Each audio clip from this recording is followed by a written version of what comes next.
El 14 de julio de este año falleció el pastor John MacArthur. No sé si alguno de ustedes lo conoce, pero ha sido un guerrero de la fe, un defensor del evangelio. Es un hombre que ha dejado un gran legado como líder y como defensor del evangelio. En la pandemia él se levantó y fue un corazón muy particular que nos inspiró a todos los que seguimos al Señor Jesucristo. Y él dijo algo importante, John MacArthur, y él dijo: lee la Biblia. Se defiende a sí misma, hablando de la Biblia. Y dice: es como un león, no necesitas defenderlo. Solo abre la jaula y déjalo salir. Y el resto ya sabes, ¿verdad? Así es la palabra de Dios. Muchas personas, y quiero que seamos honestos, cuando te invitan: oye, ¿quieres compartir el evangelio? Vamos a evangelizar. Normalmente la gente no sabe exactamente qué significa eso. Bueno, yo sé que Jesús murió en la cruz. Yo creo que Él me perdonó. Pero no tienes la idea completa del evangelio, la historia completa. Y esto a veces nos detiene. Y a veces permite que muchas ideas extrañas entren a la iglesia, a nuestros corazones, ya sea por la cultura, por la saturación de información que recibimos. Vemos tanta predicación en los medios, en las redes, y entonces crecemos como una iglesia desinformada respecto al reino, respecto a la historia de Dios, la verdadera historia de Dios. Y la gente a veces rechaza el mensaje pensando: no, es que estás hablando de condenación, me estás haciendo sentir mal. No creo que un Dios de amor tenga ese mensaje que tú tienes. Sin embargo, el entender claramente el evangelio para nosotros debería de ser esencial. Mira lo que dice el autor a la carta a los Hebreos. Ahí en tu Biblia, en el Nuevo Testamento, en Hebreos 10, vamos a encontrar este hombre. Asumo que su nombre pudo haber sido, hay varias opiniones respecto, pudo haber sido Priscila, pudo haber sido Apolos. No sabemos a ciencia cierta quién es el autor, pero dijo lo siguiente: por lo tanto, no desechen la firme confianza que tienen en el Señor. Tengan presente la gran recompensa que los traerá. Perseverar con paciencia es lo que necesitan ahora para seguir haciendo la voluntad de Dios. Entonces recibirán todo lo que Él ha prometido. Pues dentro de muy poco tiempo, aquel que viene, vendrá, sin demorarse. Mis justos vivirán por fe, pero no me complaceré con nadie que se aleje. Pero nosotros no somos de los que se apartan de Dios hacia su propia destrucción. Somos fieles y nuestras almas serán salvas.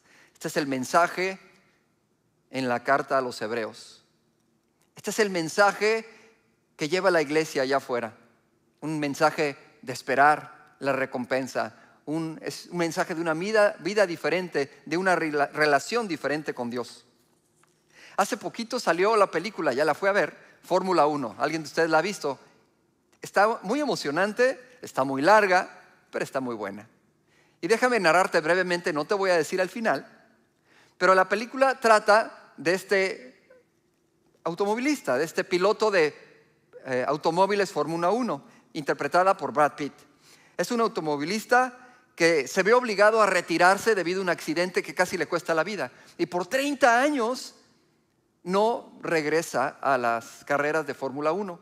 Hasta que un día un amigo de él, de su juventud, le invita a correr en su compañía. Él tiene una escudería de automóviles en las que está a punto de la quiebra y necesita ganar estas competencias para poder recuperar su compañía, para poder hacerla una compañía viable financieramente.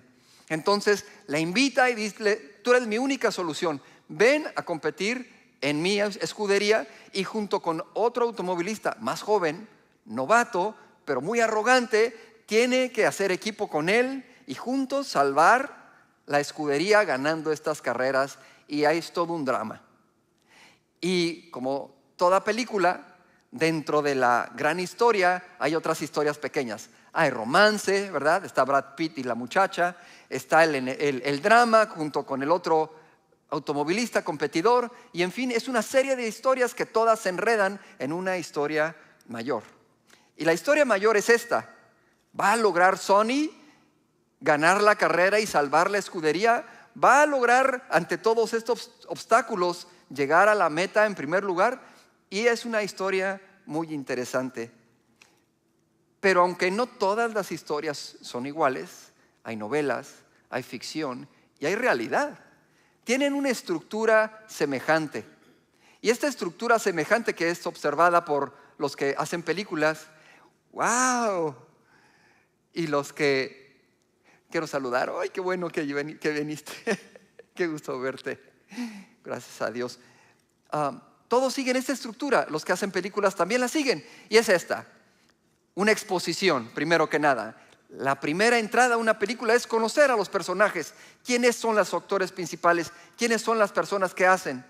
En segundo, es un evento crítico. Hay una crisis, hay un momento crucial que va a determinar todo el desarrollo de la historia o de la película. Paso siguiente es la construcción de la acción. Cómo crece la historia, cómo se desarrolla la historia para llegar al clímax de la historia.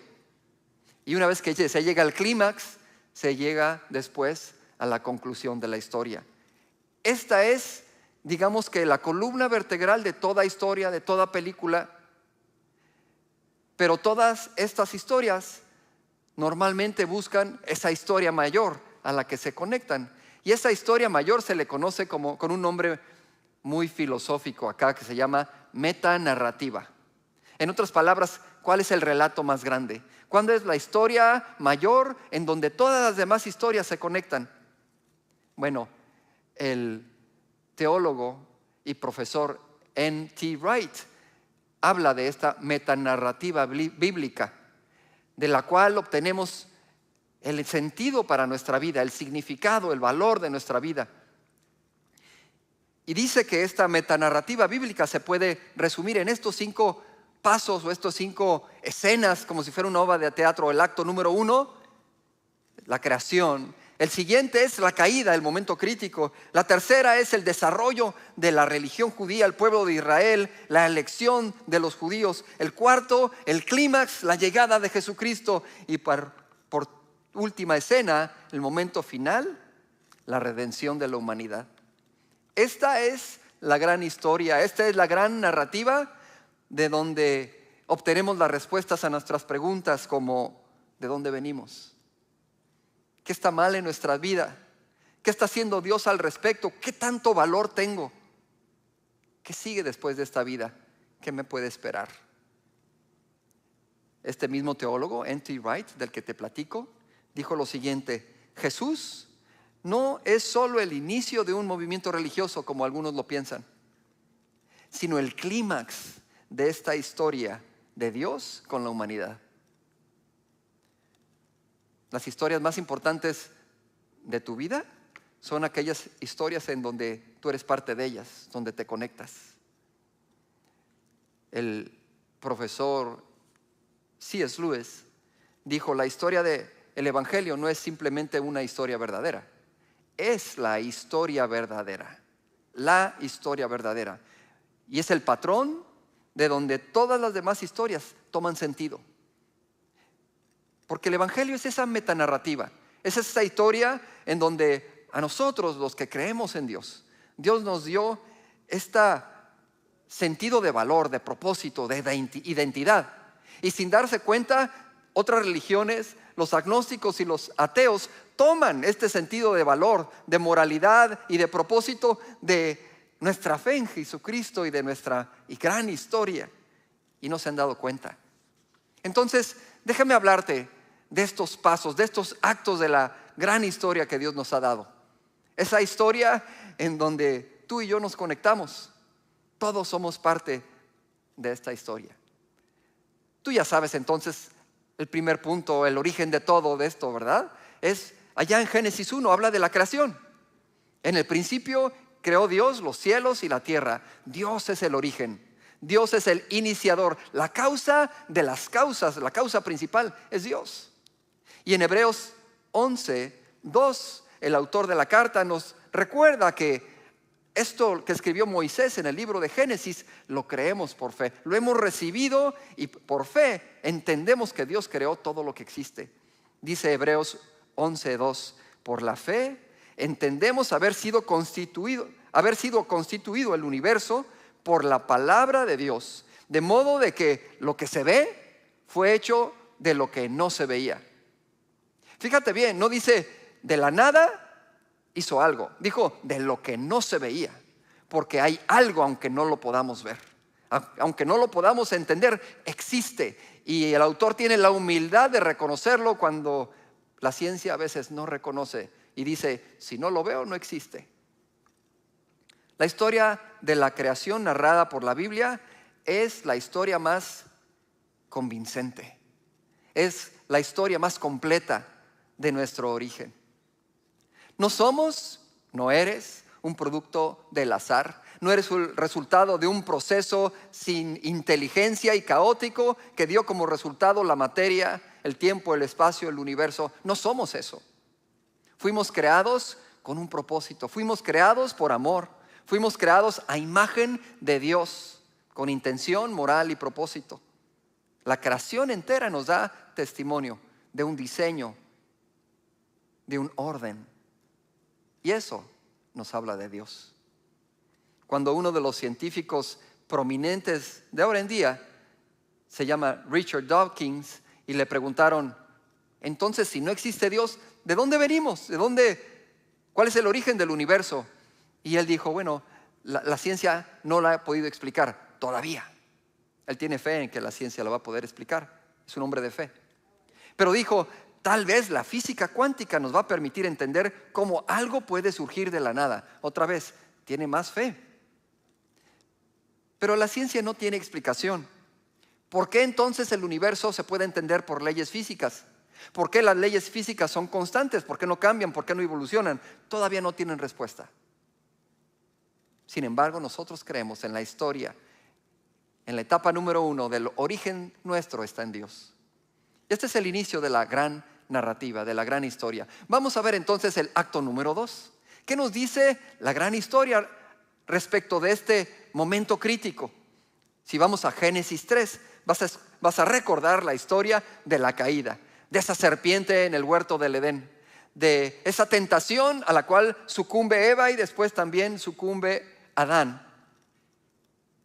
Este pecado original no es simplemente una falta de la conducta. Y a veces la gente piensa, ay, ¿de veras por comerse una manzana por eso van a vivir en el infierno los que no son reconciliados? La dimensión de las personas del momento inicial de la entrada del pecado está distorsionada. No lo pueden ver. Porque no es simplemente, como les digo, una falta de conducta, sino que es una ruptura de relación con el ser perfecto y santo que es Dios. Es un rechazo y una rebeldía a su gobierno. Es un acto de rebeldía y es una corrupción de nuestro corazón. Y entonces esta es la problemática de nuestra gran historia. ¿Cómo nosotros, al haber pecado, habernos rebelado, haber sido contaminados, cómo vamos a reconectarnos y tener una relación con el Dios santo, perfecto, puro? No podemos hacerlo. Y entonces empieza nuestro peregrinaje del hombre, del ser humano, tratando de resolver esta situación.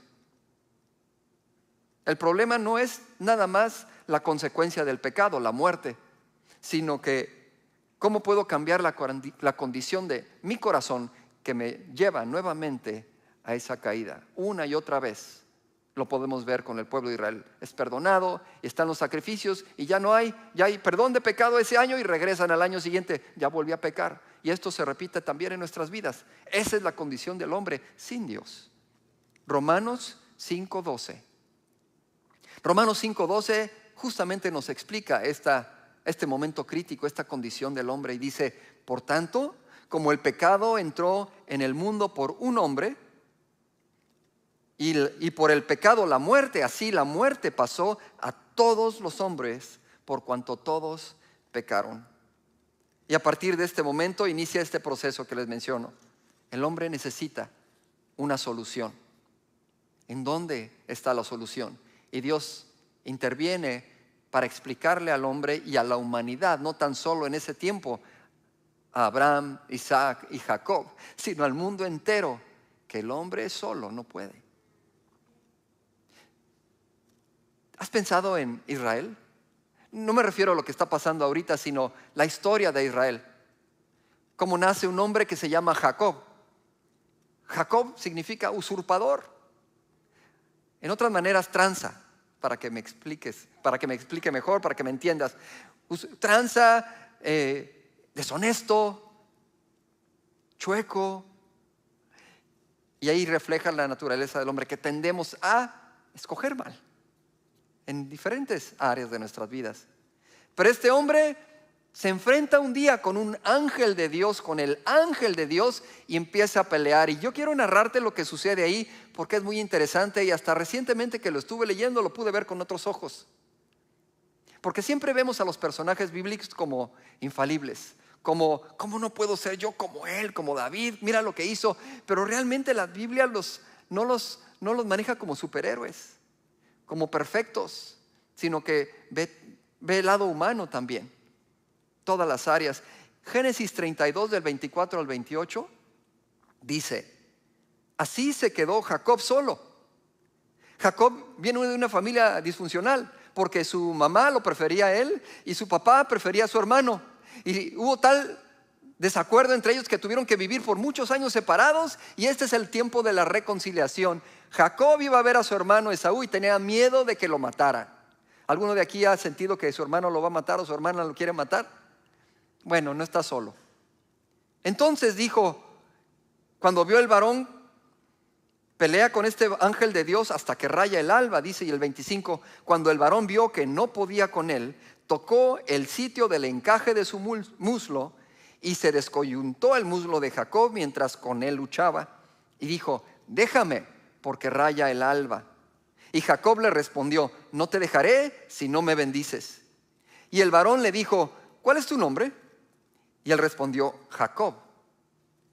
Y el varón le dijo, no se dirá más tu nombre Jacob, sino Yisrael, porque has luchado con Dios y con los hombres y has vencido. Esta historia trae muchas preguntas. ¿De veras un hombre le va a ganar a un ángel? ¿Al ángel de Dios? ¿De veras le ganó? ¿Entendí bien? La palabra o el nombre Israel, Yisrael con Y, quiere decir el que lucha con Dios, o el Dios luchó. Y así este nombre es una paradoja, como lo es el pueblo de Israel, porque no queda completamente claro si lucha en contra de Dios o si lucha junto con Dios, Israel. Porque lo puedes ver en el pueblo de Israel, es el pueblo de Dios, pueblo escogido. Dios, y hicieron lo bueno y después hicieron lo malo y luego se rebelaron. Entonces tienen las dos caras, luchan con Dios y luchan contra Dios. Y por eso luego son deportados y por eso se vuelven a rebelar. Y ves esto una y otra vez. Y este peregrinaje de un pueblo infiel con un Dios fiel es un anuncio, es una historia que nos habla a nuestras vidas para decirnos nuevamente, no somos capaces de ser buenos, santos y justos sin la intervención de nuestro Dios Todopoderoso. Le necesitamos, tal y como el pueblo de Israel le necesitamos nosotros. La historia de la familia elegida y el pueblo de Israel prepara el terreno, enseñándonos nuestra condición de pecado. Viene una ley incumplible para nosotros, aunque creemos que podemos, y ahí estamos y nos volvemos religiosos, cuando no entendemos que el mensaje es decir, Señor, levanto mis manos y digo, no puedo, ayúdame Señor, te necesito a ti. Este es el mensaje del Antiguo Testamento, la incapacidad total de ser fieles a un Dios por nuestra propia cuenta. Y esto nos lleva al momento del clímax de la grande historia, y esta es la llegada de nuestro Señor y nuestro Salvador Jesucristo. Entonces ves una vida sin pecado, una vida de manifestación sobrenatural, porque es un hombre lleno del Espíritu de Dios, lleno del amor de Dios, que establece el reino de los cielos en la tierra. en donde muere por nosotros, haciendo la justicia que necesitaba ser cumplida, y también resucita venciendo la muerte. Todas estas cosas que nosotros no podíamos hacer, ni podremos hacer jamás. Nuestros ojos tienen que estar puestos en este hombre que también es Dios, que dice la Biblia que es el autor y el consumador de nuestra fe. Es el que completa la esperanza que hay en nosotros. Romanos 5 nos explica un poquito más a profundidad esta problemática resuelta por parte de Dios. Dice en el verso 18 al 21, así es, un solo pecado de Adán trae condenación para todos, pero un solo acto de justicia de Cristo trae una relación correcta con Dios y vida nueva para todos. Por uno solo que desobedeció a Dios, muchos pasaron a ser pecadores, pero por uno solo que obedeció a Dios, muchos serán declarados justos. La ley de Dios fue entregada para que toda la gente se diera cuenta de la magnitud de su pecado. Pero mientras más pecaba la gente, más abundaba la gracia maravillosa de Dios. Entonces, así como el pecado reinó sobre todos y los llevó a la muerte, ahora reina en cambio la gracia maravillosa de Dios, la cual nos pone en una relación correcta con Él y nos da como resultado la vida eterna por medio de Jesucristo nuestro Señor. Gracias a Dios. Él es bueno, ¿no es cierto? Este hombre, Jesús, que murió en la cruz sin pecado, no era cualquier hombre. Juan dice que este verbo fue hecho carne y habitó entre nosotros lleno de gracia y de verdad. Este es Dios, bajándose a nuestra condición humana, baja, pecadora, y vino a agacharse para levantarnos a nosotros. Es un Dios que te ve, que sabe tu condición, que se compadece de ti, que no te juzga, que no te condena, que no te recrimina, pero que te habla la verdad para levantarte y llevarte y transformarte. Ese es nuestro Dios. La historia confirma la realidad de Jesucristo, cómo vivió, murió en la cruz y resucitó. Tanto la Biblia nos trae ese relato, como historiadores judíos como Josefo, como historiadores romanos, como discípulos de los apóstoles, confirman una y otra vez que esto es realidad, es históricamente comprobado, es algo en lo que puedes confiar. Y ahí se encuentra nuevamente el punto decisivo. Así como Adán hizo uso de su libre albedrío, él tuvo la libertad de escoger, Dios le dio esa libertad. Nuevamente Jesucristo nos da la libertad, nos da esta nueva condición disponible a nosotros, pero nos dice, ahora escoge, ¿en quién vas a creer? Y nos queda a nosotros en decidir, ¿voy a creer en lo que Jesucristo hizo por mí o lo voy a desechar? Voy a escoger mi propio gobierno de mi vida. Voy a escoger yo ser Señor de mí mismo. Voy a reconocer, caminar otra vez en mi orgullo y no recibir la autoridad de Dios sobre mi vida, sobre mis emociones, sobre mis pensamientos.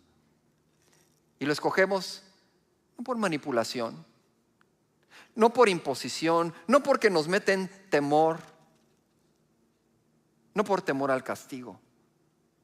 Pero la realidad es la realidad, no la podemos negar.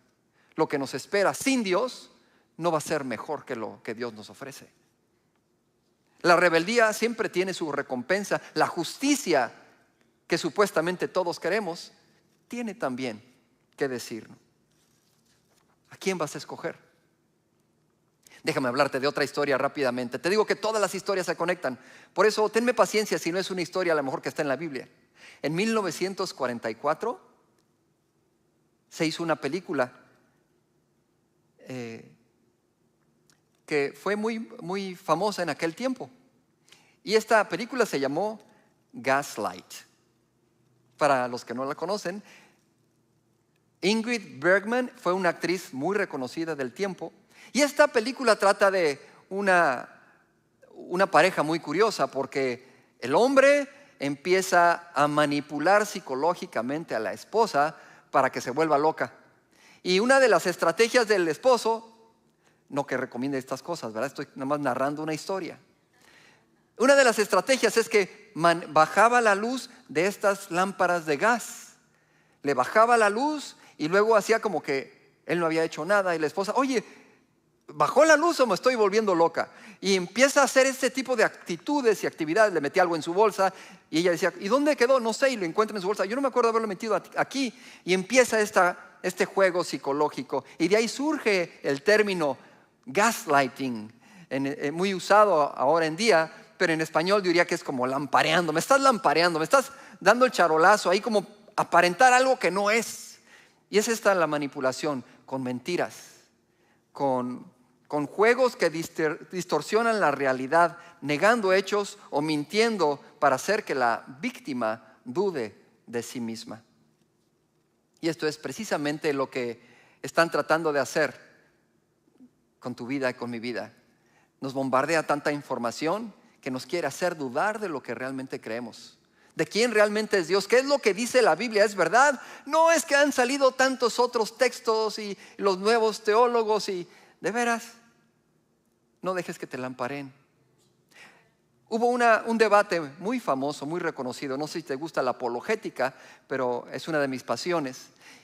Y hubo un debate muy famoso en donde este científico ateo, Richard Dawkins, que escribió The God Delusion, el espejismo de Dios, porque él definitivamente no cree en Dios. Él debatió, y creo que por ahí tenemos la imagen, con John Lennox, este científico, este matemático cristiano que está defendiendo el evangelio. Entonces, en este debate justamente quiso hacer algo de gaslighting Richard Dawkins y le dijo, no conozco ningún historiador antiguo, le dijo que sugirió que hay una disputa entre los teólogos, en los académicos que no saben realmente si verdaderamente existió Jesucristo o no.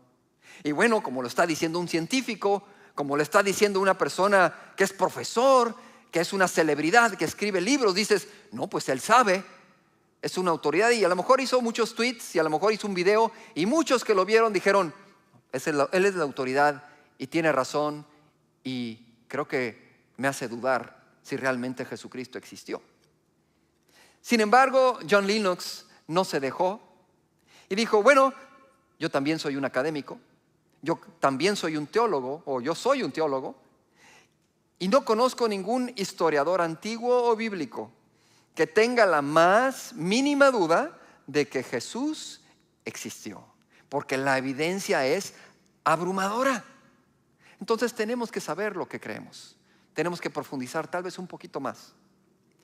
¿Y sabes qué respondió Richard Dawkins? Él le dijo, ok, me retracto, reconozco que Jesús sí existió. No funcionó, pero ¿cuántas veces somos engañados? Nos lamparean porque nos creemos algo que nos lo repiten tantas veces o que lo vemos o lo escuchamos de una persona que supuestamente sabe. Pero sabes, tú también sabes. Tú tienes la fuente principal, la fuente primaria, la palabra de Dios, de donde tú obtienes tu historia más grande, tu historia verdadera. Entonces Romanos 10, del 9 al 10, nos recuerda que esta es de la palabra de fe que predicamos, que si confiesas con tu boca que Jesús es el Señor, ¿de dónde? De tu vida, y crees en tu corazón que Dios le levantó de los muertos, serás salvo. Porque con el corazón se cree para justicia, pero con la boca se confiesa para salvación. Te voy a decir una cosa, esta gran historia de nuestra redención, este evangelio, esta historia de Dios con la humanidad, no se puede diluir. No le puedes quitar versos ni capítulos a tu Biblia. Tienes que leer toda la historia, tienes que entenderla y tienes que recibirla. John MacArthur justamente es lo que decía. Y te decía, ¿sabes qué? Si no hay pecado, si no hablas del pecado, si no hablas de arrepentimiento, no estás hablando del evangelio.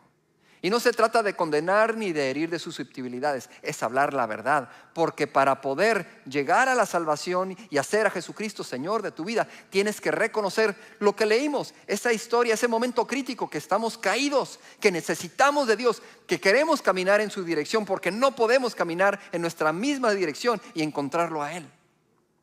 Entonces le decimos: Señor, yo reconozco que te necesito, pero también te necesito resolver que yo ya no soy Señor de mi vida, sino tú eres el Señor de mi vida.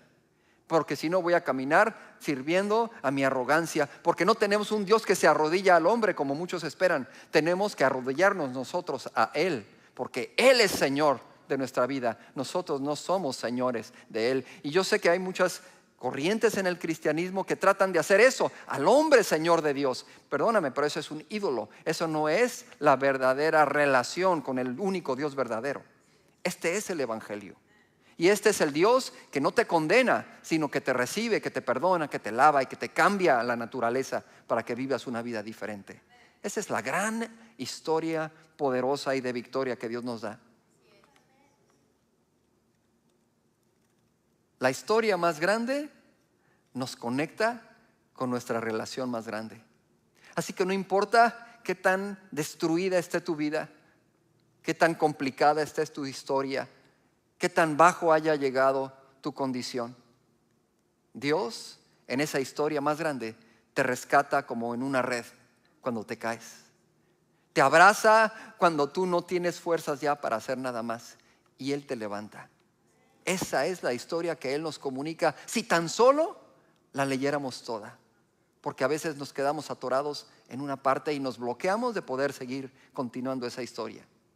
La historia no termina aquí en la tierra. Por eso muchos cristianos están enojados con Dios, porque no me contestó mi oración, no me dio lo que esperaba y lo que quería. Espera, que la historia no ha terminado todavía.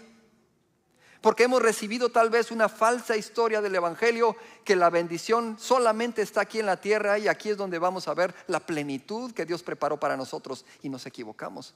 Esto es un tiempo de prueba, es un tiempo de preparación, y es tiempo de preparar y trabajar con nuestra fe. Cuando tú vas a la palabra y ves que el apóstol Pablo, al final de sus días, cuando está encarcelado y él está describiendo: he peleado la buena batalla y he guardado la fe. No está diciendo: yo soy libre de todas mis enfermedades, oré y se rompieron las cadenas y me salí y yo no voy a morir nunca. No están sus ojos puestos aquí en la tierra, sino en el galardón del cual él habla después con el Señor, ya que acaba esta vida. Hay algo más. Y no le estoy quitando mérito a los milagros, a todas estas cosas que son parte de nuestra fe, pero no es nuestro destino final. Lo que te quiero decir es que a veces nos bloquean, nos impiden ver lo que el Señor tiene para nosotros, nos impiden ver el galardón final, y estamos nada más aquí conformándonos con las cosas pequeñas. Lázaro, que fue resucitado de los muertos, volvió a morir. Entonces, si tiene algún propósito, las sanidades, los milagros, las oraciones contestadas son para su reino eterno. Si te fijas, la mayoría de los milagros fueron hechos con personas nuevas que no conocían el Evangelio. Y es que estos milagros, estas sanidades, son señales para el incrédulo. Pero para nosotros, haya o no haya milagros, haya o no haya esa oración contestada, permanecemos en la fe, porque sabemos que después de esta vida hay algo más grande, hay algo más maravilloso.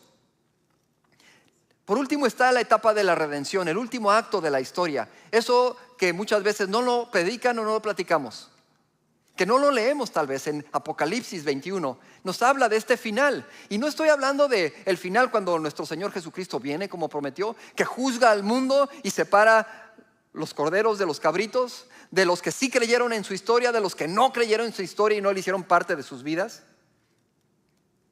Habla de lo que sigue después de esto, que nos espera a ti y a mí, que nos vemos en su historia. Apocalipsis 21 del 1 al 8 dice: y vi un cielo nuevo y una tierra nueva, porque el primer cielo y la primera tierra pasaron, y el mar ya no existía más.